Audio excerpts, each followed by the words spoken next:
li ci biir tool mooy seen émission bi fekk baykat bi ci biir toolam di waxtaane ay ndamam ak ay jafe-jafe ñu ngi ci ànd ak Assol mi andi engrais yi ni pompe ci xob yi yu mel ni Thio plus Basis Amino Leaf Mixamine ak engrais araw yu mel ni T10 am doole lool ci tool yi. xarit jëndal ci produit Assol yi soo bëggee dooleel Mass Agri ndax mu mën dem visiter tool yi. Emmanuel. Oui, Mohamed. Emmanuel, goutte à goutte, ouais. Mais cette année, exceptionnellement, il a essayé sur le goutte à goutte laser drip. Moi, j'ai mis 16 mm de goutte à goutte de laser. Ouais. Là, je goutte à goutte. Voilà, donc Mohamed, déjà, il faut m'expliquer là nous pousser à ce que nous devons. Parcelle B, nous parcelle semi-direct. C'est de l'oignon sous calme, comme à l'accoutumée. Wow. Nous côté la def par rapport à la campagne générale de l'oignon, on a semé le 8 octobre. Pour espérer gagner avant les gens parce que c'est un oignon rapide. Il fait 4 mois semi-direct. Et pour des pépinières, il fait 80 jours le piquage. Okay. Voilà. Donc ce qu'on a remarqué, moi, quand nous semons pareil, c'est du sable. Wow. C'est du sol sableux. Et quand on a sol sableux, on a une tension latérale. C'est-à-dire que si semez, dans les 48 heures, ndox bi dafa wara joggé ci goutte à goutte bi ba couvrir dernière ligne de semis bi pour graine bi am lu ñuy wax imbibition dès lors ci lay déclencher germination. Waaw. Légui li ñu remarqué moy avec labour profond biñ defone on a irrigué le premier jour 4 heures de temps. 4 heures, waaw. Ndox bi toy na ci souf mais humidité bi graine ligne dernière ligne bo soulé ni tu vois les graines amuñu won ndox. Tu comprends? Donc c'est ce qu'on appelle il y a une forte percolation, c'est ndox bi da doon wacc dem ci souf au lieu bulbe d'irrigation bi def ni comme sol lourd mais sol sable bulbe day wacc ci souf. Wow. Il faut que mu dem ba ci souf toy complètement mu soga yégal et cette ligne ne pouvait pas attendre. D'accord. Alors nous puisqu'on n'a pas de problème d'eau ci bir mais c'est plutôt pour couvrir ci kaw mo nekone le problème. On a installé une ligne de laser spray. Laser drip sur entre chaque deux lignes. Oui. Et le rôle de laser drip c'était si le goutte à goutte humecte et que la bulbe d'irrigation descende, le laser il se permettra de couvrir la surface pour que bulbe d'irrigation bi ak ban humide bi ci kaw ñu dajé. D'accord. Bu ñu dajé ligne de semis bi da fay humecté wu. Manam la graine reçoit de l'eau le plus rapidement possible. Lolu mo ñu pousser à ce que ñu def ko. Et quand on l'a fait, le résultat a suivi. Au bout de 7 jours, on a commencé à avoir une très bonne levée. D'accord. Comprendre? C'était ça en fait ce qui a motivé. Et benen bi moy on a une levée. On est à presque 6 feuilles, mais on ne l'a pas enlevé. Pourquoi? Parce qu'on est dans une zone où des fois il y a de la poussière. Wow. Des fois il fait des tempêtes de poussière. Donc qu'est-ce qu'on fait? Si jamais, moi un jour où on a fait qui poussière de football, l'environnement a fait poussière, on tal juste laser bi, buy dor ndox bi ci kaw soble bi da fay wàccee poussière. Et ça permet aussi d'une part, au fur et à mesure que nous utilisons de temps en temps, de limiter les dégâts des trips. Bien qu'il y ait des trips, mais ça permet de limiter les dégâts au cas où nous avons. Très bien. Légui, le drip bi dafa am porte 1 mètre sur toyal. Nan nga ko gissé ci biir parcelle bi, est-ce que arrangé won na la? Effectivement, parce que laser bi, c'est vrai que du def angle, mais ci kaw lay dem. Mais boko téggé ci kaw, ngelaw li xam nga togul. Dama né boy nañ ko bayyi sur place. Si le vent vient de là, laser bi moy irriguer fele. Si le vent vient de là, moy brise bi moy da fay irriguer de l'autre côté. Donc du coup on perd pas. Chaque fois buñ ko talé, on a de l'eau ou à gauche ou à droite. Am nañ benen question, moy est-ce que indi na la ñax mu bare? Li nga xam mom la gaay di ragal ci aspect. En fait, ñax ci tol, même goutte à goutte da fay andi ñax. Ñax ci tol mom ak irrigation ça c'est de l'oignon. L'objectif de l'oignon moy à partir de fi bu feulé yépp day toy. Sinon l'oignon ne va pas partir. Parce que vous calculez goutteur bi ak benen bi c'est 40 cm.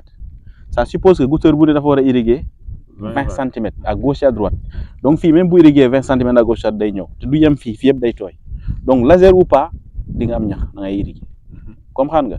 Et si c'est l'oignon, c'est moins méchant parce que on a des herbicides, c'est des herbicides sélectifs à l'oignon. Si l'herbe vient, on traite, il n'y a pas de problème.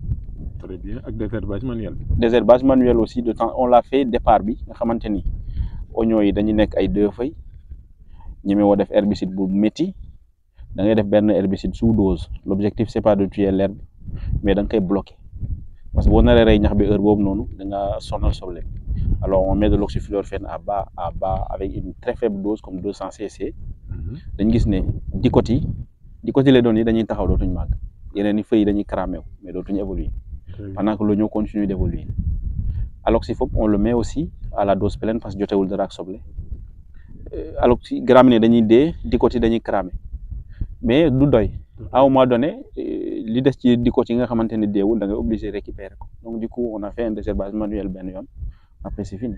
am na beneen question mooy fertilisation bi yow généralement da ngay injecter say engrais soluble nan ngay gérer loolu quand on sait que aspersion bi tamit am na ñoo xam ni rafetlu wuñ ko ci suñuy fertiliser. Voilà une question importante loolu aussi sóoraale nañ ko dañu def plusieurs passages d'eau généralement on fait un tour d'eau de 30 minutes engrais yi bu fekkee dafa am yu compatible on fait un passage d'engrais 30 minutes. yeneen engrais yi compatible on met un autre passage 30 minutes après léegi nag bu ñuy fertiliser pour am une meilleure efficience parce que avec l'aspersion l'efficience de l'engrais c'est de 70%.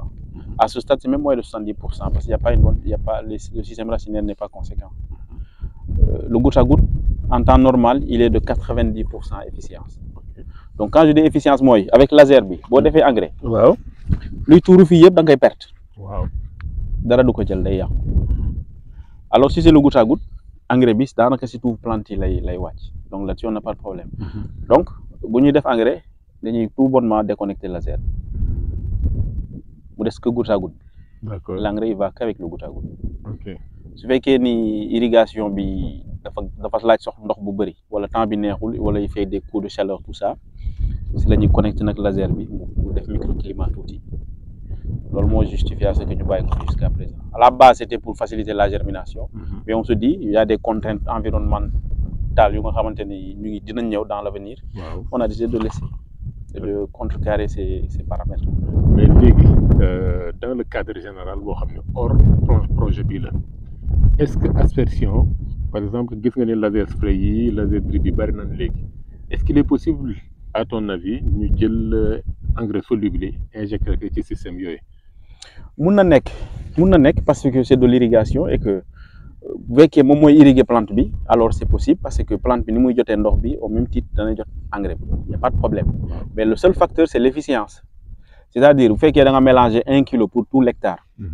Dis-toi que la plante en fait les plantes globalement ils vont recevoir moins d'1 kilo. C'est-à-dire 30 grammes, c'est-à-dire 30% de moins. Même des fois ça c'est plus sévère que 30% de moins. Ça dépend des allées. Parce que comme je l'ai dit tout à l'heure on a ici une bonne surface. Oui. Le laser dina ko tooyal. Quand tu fais une fertigation l'engrais va se mettre ici. Et cet engrais là qui va le prendre si ce n'est qui va profiter les herbes qui vont germer ici demain. C'est pour ça qu'on dit en termes de fertigation le goutte à goutte il est plus efficient. C'est que moi sur l'oignon j'utilise les deux pour les raisons que je t'ai expliquées. En termes de coût ça fait ce que ça fait mais pour moi jar na ko. Léegi su fekkee man laser laa yor genre laser spray avec des débits d'eau très élevés nan lay mën a injecter sama engrais soluble boobu damay bàyyi bay waaj a jeexal def ko damay ñëw ci début irrigation bi def ko wala en début d'irrigation. Normalement les engrais c'est les 2 derniers tiers d'irrigation. Le temps d'irrigation c'est le dernier tiers d'irrigation moom la ñuy def les engrais. maanaam bu fekkee 1 heure de temps la 20 minutes yu mujj yi daal nga ko war a def. waaw si yoon. Très bien. Si yoon bu fekkee noonu la demee irrigation la dernière période bi nga koy def. Après nga observer aussi un temps de réessence de 15 minutes de 10 minutes de 5 à 10 minutes en pour moi pour mu évacuer li des ci engrais bi ci tuyau yi. Parce que booy injecté boo paree injection tak nga fay sa tuyau porte rampe bi am na ndox bu fa des c'est concentré en engrais. Ok. Comprendre nga. Waaw. Les gaines aussi si yenn engrais yi. génn dina charger engrais. Waaw. boo ko arrêté noonu engrais bu précipité. mun na créer ay précipité ci goutteur bi. Il y a de ces engrais mun na créer des cas de colmatage. Alors qu'on conseille après l'injection d'engrais nga observer un temps de rinçage de 5 à 10 minutes selon sa taille de parcelle. Pour que mu leer la ne eau claire bi circuler na ba dégager tout ce qui était de l'eau concentrée ci biir. Grand man fu ma ñëwee dama jàng ci yow. Merci beaucoup.